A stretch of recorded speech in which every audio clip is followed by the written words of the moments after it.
اللہ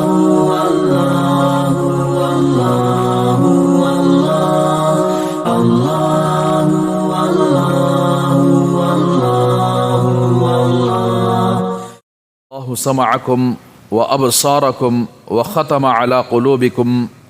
من الہ غیر اللہ یأتیکم بہ انظر کیف نصرف الآیات ثم ہم یصدفون۔ پیغمبر آپ فرما دیجئے تم بتاؤ ان اخذ اللہ، اگر اللہ تبارک و تعالی ان اخذ اللہ سمعکم تمہارے کان کو چھین لے، قوت سماعت سننے کی طاقت ختم کر دے، وابصارکم اور تمہارے آنکھوں کو چھین لے، دیکھنے کی صلاحیت ختم کر دے، وختم علی قلوبکم اور تمہارے دلوں پر مہر لگا دے، من الہ غیر اللہ یأتیکم بہ، کون ہے معبود اللہ کے علاوہ جو ان چیزوں کو تمہارے پاس لائے، انظر کیف نصرف الآیات ثم ہم یصدفون، دیکھو کیسے اللہ تبارک و تعالیٰ آیتوں کو پھیر پھیر کر بیان کرتے ہیں، پھر وہ اعراض کرتے ہوئے جا رہے ہیں۔ تو میرے بھائیو، اللہ تبارک و تعالیٰ یہاں سے اللہ کے رسول صلی اللہ علیہ وسلم کو ان مشرکین کے سلسلے میں جو اللہ کے ساتھ شرک کیا کرتے ہیں، اللہ کو چھوڑ کر کسی اور معبود کو اپنا معبود سمجھتے ہیں، ان کے لیے آ کر اللہ تبارک و تعالیٰ یہ سوال کرتے ہیں کہ دیکھو انسان کے اندر جتنی چیزیں اللہ نے پیدا فرمائی ہیں وہ سب کے سب اللہ کی نعمتیں ہیں۔ اسی لیے قرآن مجید میں اللہ نے ایک جگہ فرمایا وَفِي أَنفُسِكُمْ أَفَلَا تُبْصِرُونَ، تم اللہ کو ڈھونڈنا چاہتے ہو، اپنی ذات کے اندر غور فکر کر کو دیکھو، اپنے ذات کے اندر غور کرو کہ اللہ مل جائے گا۔ اس لیے کہ پوری انسانیت، پورے انسانوں کو اللہ نے دو آنکھیں عطا فرمائی، دو کان عطا فرمائے، ایک ہی دل عطا فرمایا، اور یہ اعضاء ایسے ہیں کہ دنیا کے اندر پورے انسان اور جنات مل کر کسی ایک انسان کیا کسی ایک مکھی کو بنانا چاہے بنا نہیں سکتے۔ اور اللہ تبارک و تعالیٰ ایک گندے پانی کے خطرے سے ماں کے پیٹ کے اندر اتنا خوبصورت انسان اللہ بناتے ہیں کہ اس کے دونوں ہاتھ، انگلیاں، دونوں پیر اور دونوں پیر کی انگلیاں اور خوبصورت چہرے کے اندر خوبصورت آنکھیں، خوبصورت ناک، خوبصورت یعنی کان، دماغ، یہ سب کے سب اگر کیا ہے اللہ تبارک و تعالیٰ پیدا فرماتے ہیں۔ تو اسی لیے کہتے ہیں کہ جن لوگوں کو اللہ نے آنکھیں دی ہیں تو کوئی ہے آدمی جو اس کے لیے 10 کروڑ روپے کا اعلان کر دو اور یہ کہو کہ تمہاری ایک آنکھ مجھے دے دے، ہم 10 کروڑ روپے دے دیں گے، آپ کی ایک آنکھ مجھے دے دے، یا 10 کروڑ روپے دے دیں گے، آپ کا جو دل ہے نا وہ دل نکال کر دے دے، تو کوئی ہے انسان جو اس طرح کا عطیہ کر سکتا ہے؟ خون تو دے سکتا ہے، کڈنیاں تو دے سکتا ہے، لیکن آنکھ اور دل نہیں دے سکتا، اس لیے کہ اس کے بغیر انسان جی بھی نہیں سکتا۔ آنکھ کے بغیر اگر آدمی اندھا بن جائے، اسی طرح کان کے بغیر آدمی بوڑا بن جائے، زبان کے بغیر مکہ بن جائے، تو پھر انسان کی ویلیوشن کیا ہوتی ہے؟ تو اسی لیے اللہ تبارک و تعالیٰ فرماتے ہیں کہ دیکھو تمہاری ذات کے اندر بہت ساری نشانیاں ہیں، آنکھ، کان۔ اللہ تبارک و تعالیٰ یہاں تک کہ بعض فرماتے ہیں کہ اللہ نے انسان کی حفاظت کے لیے کئی فرشتے رکھے ہیں، اسی لیے آپ دیکھے ہوں گے ذرے میں مس ہوگی آنکھ، یہاں لگ گیا اسے، مس ہو گئے، اس نے اللہ نے اس کی حفاظت فرمائی ہے۔ تو اس طرح اللہ تبارک و تعالیٰ انسان کی حفاظت کرتا ہے، انسان کے لیے یعنی کیسے کیسے اللہ نے تدبیریں کیا ہے، لیکن انسان اللہ کو نہیں سمجھ پا رہا ہے۔ اگر ضرورت پڑ جائے، بہت سارے ایسے لوگ ہوتے ہیں دیکھتے ہیں اپنے آپ کو لیکن اللہ کو نہیں سمجھ پاتے۔ کوئی مصیبت آ جائے، کوئی پریشانی آ جائے، یعنی ایسے لوگوں کو اللہ کا درجہ دے دیتے ہیں جو خود کو آ کر کیا ہے یعنی خود کے پاس اتنی طاقت نہیں رکھتے، خود کے موت پر اتنا قابو نہیں پا سکتے، خود کی بیماری پر اتنی قابو نہیں پا سکتے، لیکن ایسے لوگوں کے پاس جا کر ہم لوگ آ کر کیا کر رہے ہیں؟ خدائی اختیارات دے رہے ہیں۔ یہاں تک کہ بریلوی حضرات کے ایک بڑے جنہوں نے اس فرقے کی بنیاد رکھی، احمد رضا خان بریلوی، تو ان لوگوں کے کچھ مریدوں نے کیا کیا، احمد رضا خاں بریلوی کو ایسا چڑھا کر رکھ دیا. بعض لوگ ان کے یہ کہتے ہیں کہ جو کچھ ہمیں ملا ہے انہی کی وجہ سے ملا ہے. اور انہی لوگوں میں سے بعض لوگ ایسے ہیں جو یہ عقیدہ رکھتے ہیں کہ اللہ تبارک و تعالیٰ نے اپنے نبی محمد رسول اللہ صلی اللہ علیہ وسلم کو اللہ کے اختیارات دے دیے ہیں، اللہ کی طاقتیں ان کو مل گئی ہیں،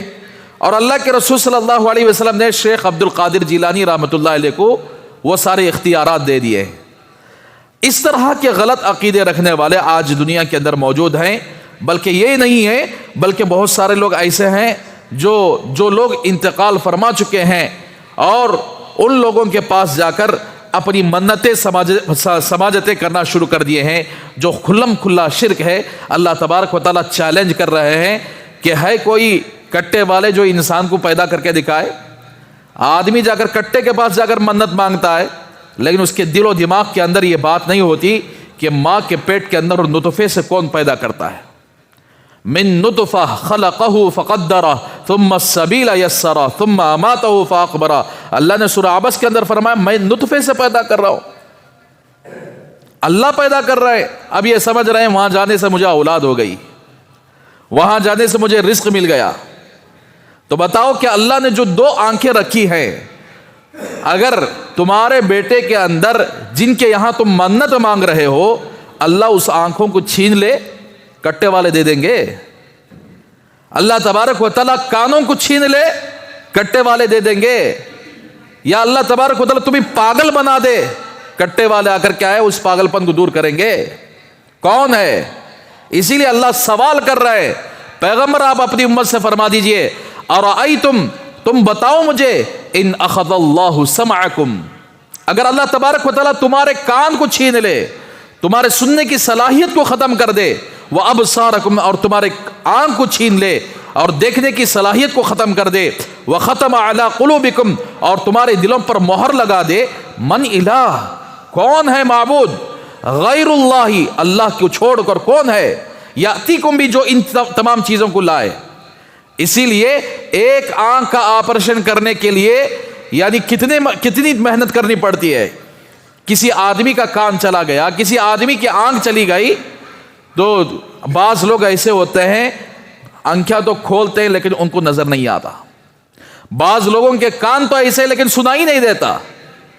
تو یہ چیزیں اگر ختم ہو جائے تو پھر کون ہے جو ان چیزوں کو لائے؟ تو اللہ فرماتے ہیں کہ انظر کیف نصرف الآیات، کہ دیکھیے کیسے ہم آیتوں کو پھیر پھیر کر بیان کرتے ہیں. کبھی عقلی دلائل پیش کر رہے ہیں، کبھی نقلی دلائل پیش کر رہے ہیں، کبھی اگر قرآن کی دلائل، کبھی انسان کو سمجھنے کے لیے طرح طرح کے دلائل پیش کر رہے ہیں.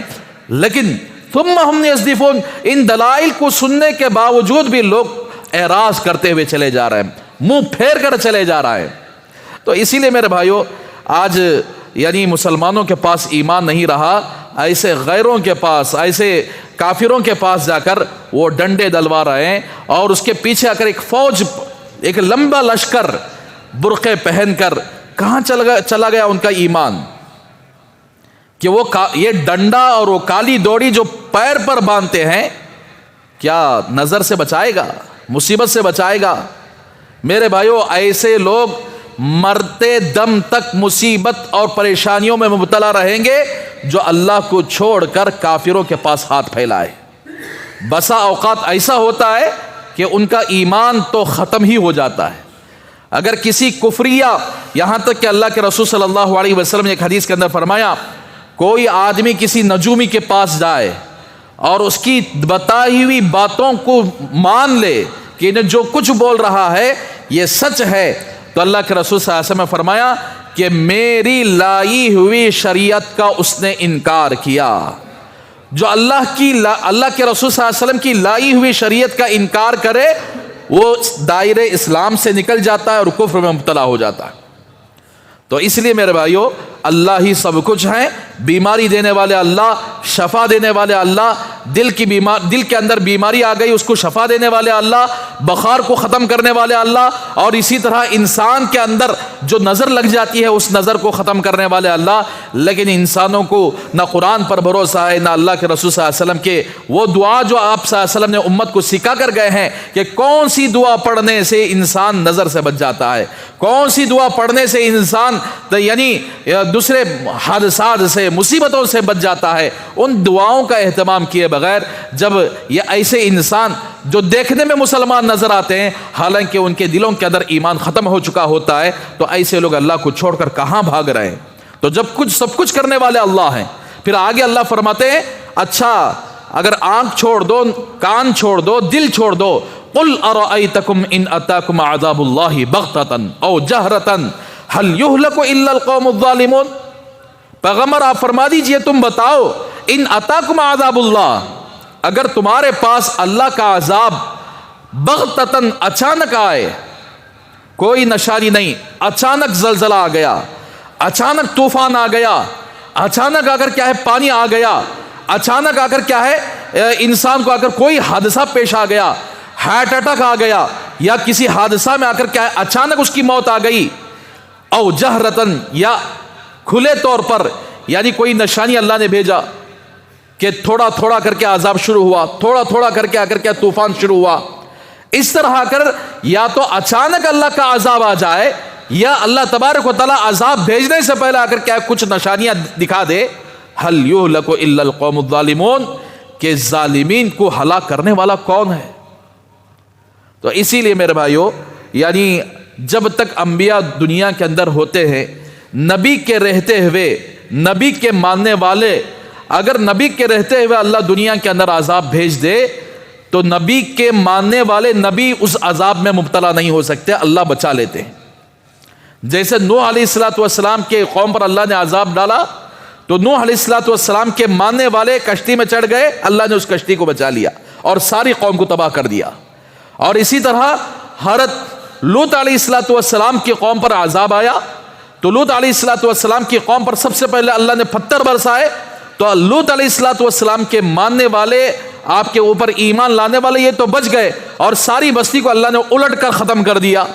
اور اسی طرح حضرت صالح علیہ السلام کی قوم کو اللہ نے یعنی ایک چیخ کے ذریعے سے ختم کر دیا، تو صالح علیہ السلام آپ کے ماننے والے محفوظ رہے، اور جتنے لوگ تھے آپ کا انکار کرنے والے وہ سب کے سب ختم ہو گئے۔ اور اسی طرح حضرت ہود علیہ السلام اس زمانے کے اندر 8 دن تک اللہ تبارک و تعالیٰ نے ہوا کو بھیجا، جو حضرت ہود علیہ السلام پر ایمان لائے تو وہ بھی بچ گئے اور ہود علیہ السلام بھی بچ گئے، اور باقی ساری قوم تباہ و برباد ہو گئی۔ تو جب تک یعنی دنیا کے اندر پیغمبر ہوتے ہیں تو پیغمبر اور پیغمبر کے ماننے والوں کا اللہ حفاظت فرماتے ہیں، اور اس کے علاوہ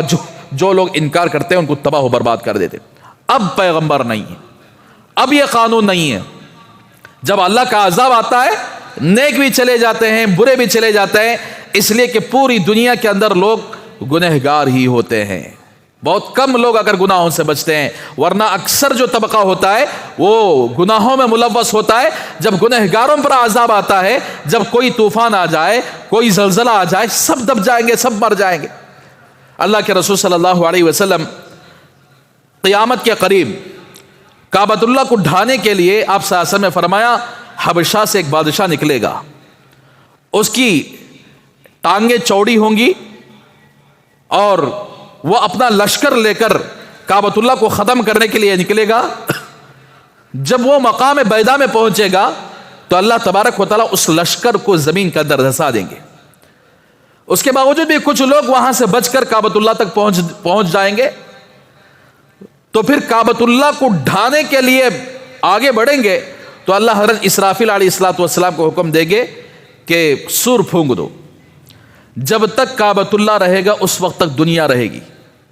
جب تک کعبۃ اللہ ختم ہو جائے گا دنیا بھی ختم ہو جائے گی۔ تو پھر اس کے بعد کچھ لوگ ایسے ہوں گے اس کے اندر جو کعبۃ اللہ کو ڈھانے کی نیت سے نہیں آئیں گے، بس یہ ظالم لوگ ان کو مجبوراً وہاں پکڑ کر لائیں گے، تو اللہ تبارک و تعالیٰ وہ سارے لوگوں کو زمین کے اندر دھسا دیں گے۔ تو حضرت عائشہ صدیقہ رضی اللہ تعالیٰ عنہا نے اس حدیث کو سننے کے بعد اللہ کے رسول صلی اللہ علیہ وسلم سے عرض کیا یا رسول اللہ کچھ لوگ تو ایسے تھے جو یہ ارادہ نہیں رکھتے تھے کعبۃ اللہ کو ختم کرنے کا، شہید کرنے کا، ان کا کیا حال؟ تو اللہ کے رسول صلی اللہ علیہ وسلم نے فرمایا ان کو بھی آگر کیا ہے زمین میں دھسا دیا جائے گا، لیکن کل قیامت کے دن اٹھایا جائے گا، ہر آدمی کی اپنی نیت کے اعتبار سے اٹھایا جائے گا۔ جس نے کعبۃ اللہ کو شہید کرنے کے لیے آیا تو اس کو آگر کیا ہے اسی طریقے سے اٹھایا جائے گا، جس نے آگر کیا ہے اس کی نیت ایسی نہیں تھی اسی طریقے سے اسے اٹھایا جائے گا۔ یعنی کل قیامت کے دن نیک آدمیوں کو الگ کر دیا جائے گا اور برے آدمیوں کو الگ کر دیا جائے گا۔ لیکن عذاب جب آتا ہے تو نیک لوگ بھی اس میں ملوث ہو جاتے ہیں، برے لوگ بھی ملوث ہو جاتے ہیں۔ تو میرا حال میرے بھائیو اسی لیے کہتے ہیں کہ اللہ تبارک و تعالیٰ چیلنج کر رہے ہیں، ہے کوئی اللہ کے عذاب اچانک آ جائے یا اللہ تبارک و تعالیٰ کچھ مہلت دے، دکھا کر اگر عذاب بھیجے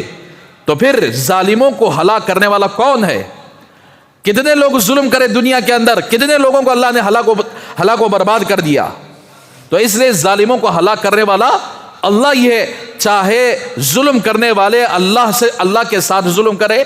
اللہ کے دین کے ساتھ بغاوت کرے، چاہے ظلم کرنے والے انسانوں پر ظلم کرے، لیکن ظالم ہی ہوتا ہے۔ لیکن سب سے زیادہ ظلم کرنے والا وہ آدمی ہے جو اللہ کے ساتھ شریک ٹھہرائے، وہ بڑا ظالم ہے۔ تو میرا حال میرے بھائیو اسی لیے ظالموں کو اللہ تبارک و تعالیٰ نے ہلاک کیا ہے۔ اللہ سوال کر رہے ہیں کہ اللہ کا عذاب دنیا کے اندر آئے تو اللہ کے عذاب سے بچانے والا کون ہے؟ کوئی نہیں بچائے گا۔ میرا حال میرے بھائیو اسی لیے ہمیں چاہیے اللہ پر ایمان رکھنا چاہیے، اللہ کے ساتھ کسی کو شریک نہیں ٹھہرانا چاہیے۔ لوگ کبھی خبروں کے حوالے ہو گئے، کبھی پتہ نہیں کیسے کیسے لوگوں کے پاس چلے گئے، کیسے کیسے عامل اور چور باباؤں کے پاس جا کر اپنی زندگی کی بھیک مانگنا شروع کر دیے، اپنی مصیبتوں کے آ کر کیا ہے بھیک مانگنا شروع کر دیے، جبکہ اللہ تبارک و تعالیٰ 24 گھنٹے ہمیشہ انسانوں کی حفاظت کیے ہوئے ہیں۔ اللہ کی کروڑوں نعمتیں انسان کھا رہا ہے لیکن اللہ کے غیر کے پاس جا کر بھیک مانگتا ہے، یہ بڑی شرم کی بات ہے۔ اللہ سے دعا کریں کہ اللہ تبارک و تعالیٰ ہم سب کو ان باتوں پر عمل کرنے کی توفیق عطا